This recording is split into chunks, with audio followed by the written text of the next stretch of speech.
Are you laying in bed at night, scared, frustrated, nobody loves you, career's going nowhere, family doesn't care, you're living in the wrong place, society rapidly crumbling? No need to that. We're on the site side, bro. No. It's an AI that's designed to be more conversational. Open the pod bay doors, Hal. I'm sorry, Dave. I'm afraid I can't do that. The criminals that run the country get more brazen. They get pretty brazen. I don't want to keep doing this. I'm going to call it. Thank you. Du will own nothing. And you will be happy.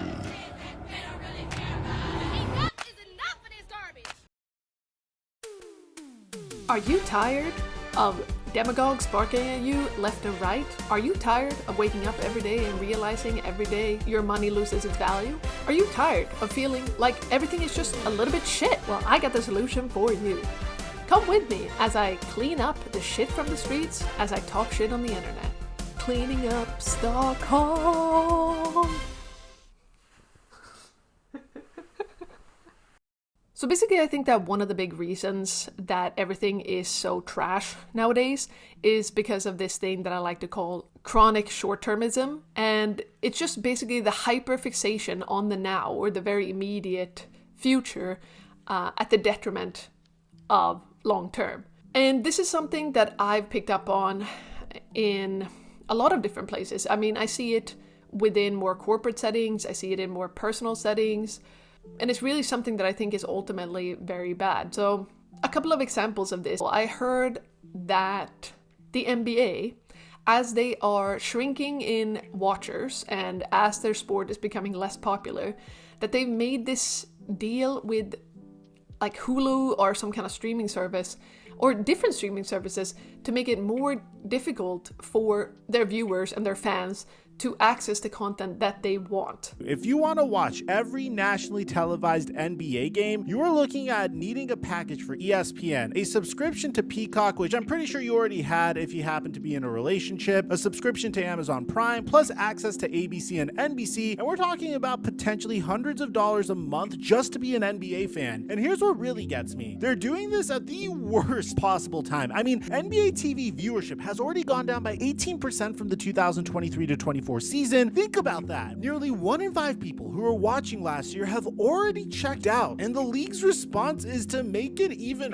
harder to watch games. And why are they doing this? They're doing this, of course, because you get a big paycheck up ahead from this streaming service by making a contract with them. But then at the same time, you're already in free fall. Like, you're already on the decline, and here you are just dialing that up. And I go, okay, but why are you doing this? I mean, I assume that it's people at the head making these decisions who ultimately have no love for the sport. They have no love for the long term or any care about the long term effect that this is going to have. Ultimately, they care about the next quarter, and they care about a big paycheck, and they care about getting that now.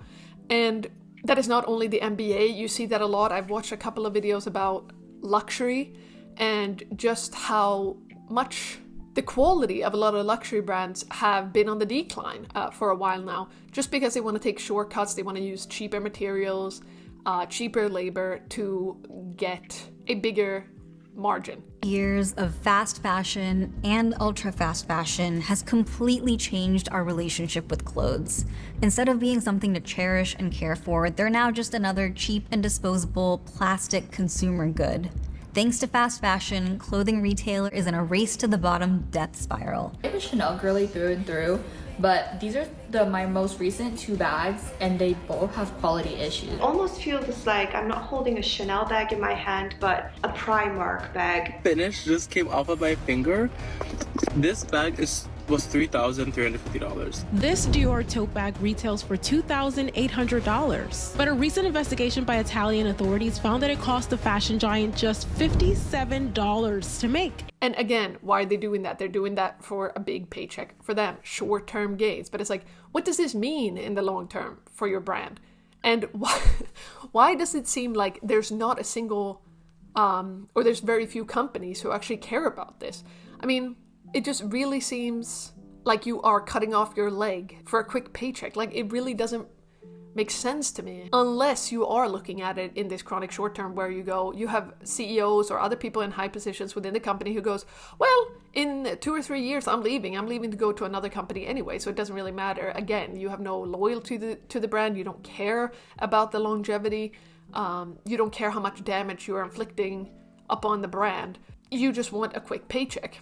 And when you're living in this society where basically everyone is just focusing on the next quarter and you are judged upon the results of the next quarter, how are you supposed to accomplish anything of substance? Because if I look back in history, regardless if it's been like some kind of scientific breakthrough, if it's been some kind of artistic masterpiece, the amount of time that it takes to create these things is usually very long. It requires people with a more long-term view in terms of legacy or, I don't know, like scientific pride. I'm not really sure, like something to strive for more than just a quick paycheck. The level of greed is it's just unfortunate because I feel like it goes hand in hand with our dopamine-starved brains in terms of being like very focused on instant gratification and just dismissing long-term thinking. Okay, you could argue in a corporate structure that this is kind of natural or normal, even though I don't really think it is, but the thing is, this type of thinking also exists outside of the corporate structure. I see it all the time when people discuss, to be fair, it's kind of hard to know on the internet how much people are doing as a performance and how much they actually believe and act out in their real lives. But just in terms of when people discuss wanting to get in a relationship with a boyfriend or a girlfriend, they say, what are you bringing to my life? I'm not inviting anyone in who isn't going to elevate my life. What are you going to give me? What are you bringing me? And the thing is, if you are in your friendship or in your relationship a black hole of just people putting in effort and you not reciprocating that, that's going to turn people away from you. It's really antisocial behavior. Like, it's unattractive in a friend or a partner for you to be acting in that self-centered way. So it's like, yes, you are gaining things. Oh, congratulations. You got a trip or you got a bag or you got a whatever. And the long-term effect is that people are repelled by your behavior. And that's really not good for you in the long term. Another thing that I can think of in terms of just on a more private basis is, and I don't really know if this is just something that I thought of now, so I don't know if it really applies or not, but in terms of something that was kind of big and a term that was going around a couple of years ago called quiet quitting, I feel like that also relates in the sense that it's not really that I am against the whole concept per se, because if you're being treated like shit and being taken advantage of at your workplace, should you be going over and beyond? Probably not. But then again, if you are going to quiet quit, you need to do that with some other kind of goal or a place in your life where you're putting in the effort. Because otherwise, I feel like you start to sleepwalk your life and you don't take into account what this is going to do to your spirit over time. Because the reality is your work is a majority of your day. So if you're spending that entire time being unproductive, just be aware of what that does to your soul in the long run. I really don't think that it's a good idea, and this is just based on my own experience, that if you're kind of half-assing work, that you then come home and doom scroll and like watch Netflix, because it's really gonna do harm to you. And you need to keep that in mind as well. Like, maybe in the short term it feels good being like, well, you're gonna treat me like shit, fuck you, I'm not gonna do anything, and I'm kind of just gonna be here and be resentful. But for you and your personal well-being, what is it doing to you over time, being in that space every single week? Like 5 days a week is really not good. So just keep that in mind as well. And I guess this is just something that I've been thinking about for a while. And I mean, there's so many different examples of this. I could probably go on for hours talking about it. But this is just some of the examples that came to me today. And if you have any examples, please feel free to leave them in the comments. I would really be interested in other ways that you've picked this up or things that you've observed in your own life. And basically, the whole point of this entire series is to, yes, acknowledge, sometimes laugh, sometimes cry about how bad things are. It just really feels like a dark time out there right now. And it's good to acknowledge that, but it is also good to try to not get caught up in all the worldly things that are going on, and instead try to focus on your own life and what you're doing day to day.